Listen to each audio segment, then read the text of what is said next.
जब भूख, अपमान और अंधेरा घिर आया, तब भगवान मंदिर से नहीं, समुंदर से आए। ये कहानी है उस दिन की जब महाप्रभु जगन्नाथ मछुआरे बनकर एक टूटे इंसान की नाव पर उतरे। ये सिर्फ कथा नहीं, ये भक्ति की लीला है। उम्र 35 से 45 साल, गरीब उड़ीसा का मछुआरा।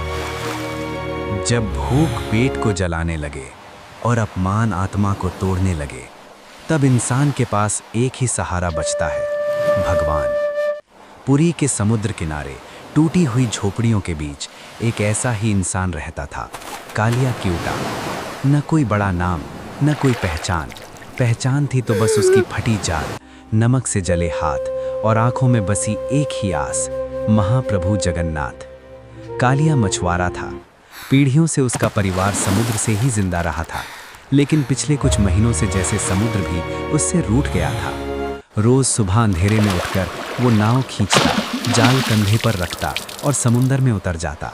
घंटों मेहनत करता पर जाल खाली लौटता। कभी एक दो छोटी मछलियां मिलती जिन्हें बेचकर नमक और चावल भी पूरा नहीं होता। उसकी पत्नी चुपचाप सब सहती, बच्चे भूख में सो जाते और कालिया हर रात मंदिर की ओर देखकर हाथ जोड़ लेता।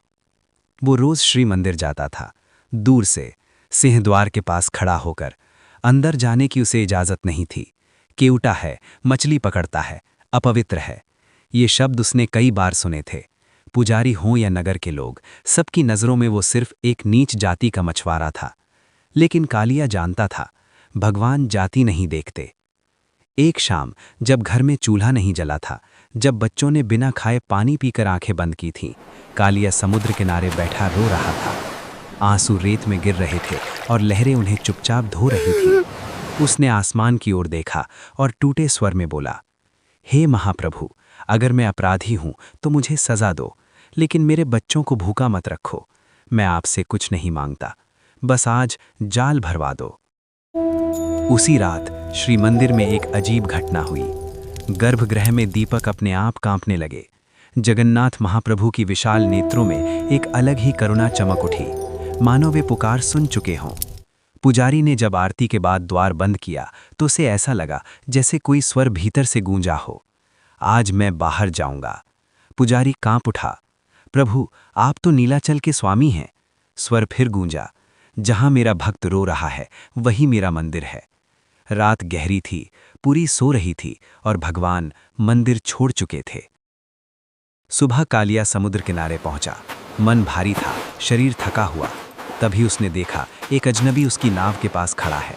साधारण कपड़े, सांवला रंग, आंखों में अजीब सी शांति। अजनबी ने मुस्कुराकर कहा, भैया क्या आज मछली पकड़ने जाओगे? कालिया ने थकी हंसी हंसते हुए कहा, जाना तो पड़ेगा, चाहे समुद्र कुछ दे या ना दे। क्या मैं भी चल सकता हूँ? अजनबी ने पूछा। कालिया ने सोचा, एक और भूखा पेट, अगर जाल खींचने में हाथ बटा सको तो चलो। दोनों नाव में बैठे। नाव आगे बढ़ी। अजीब बात यह थी कि आज समुद्र शांत था, न लहरों का शोर, न हवा का गुस्सा, जैसे समुद्र किसी आदेश की प्रतीक्षा कर रहा हो। जाल डाला गया, कुछ पल बीते। अजनबी ने कहा, अब खींचो। कालिया ने जाल पकड़ा और जैसे ही खींचा वो चौंक गया। जाल भारी था, बहुत भारी। धीरे धीरे जाल बाहर आया और कालिया की आंखें फैल गईं। मछलियां, अनगिनत मछलियां, इतनी कि नाव डगमगाने लगी। कालिया कांप उठा। उसने अजनबी की ओर देखा। तुम कौन हो? उसकी आवाज़ डर से भर गई। अजनबी मुस्कुराया और उसी क्षण उसका रूप बदलने लगा। वही विशाल नेत्र, वही दिव्य तेज, वही करुणा। कालिया नाव में गिर पड़ा। महाप्रभु! आंसू, भय, आनंद सब एक साथ फूट पड़े। जगन्नाथ महाप्रभु ने उसे उठाया।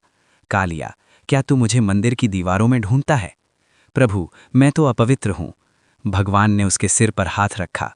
जो मुझे भूख में पुकारे उसका शरीर कभी अपवित्र नहीं होता। नाव अपने आप किनारे लग गई।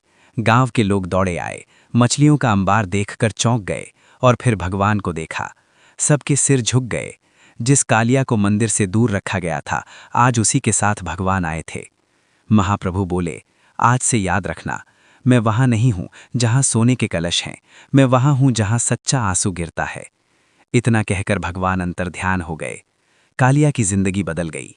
लेकिन उससे भी ज्यादा बदला लोगों का अहंकार।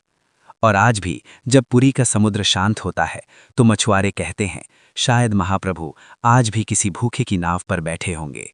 जय जगन्नाथ।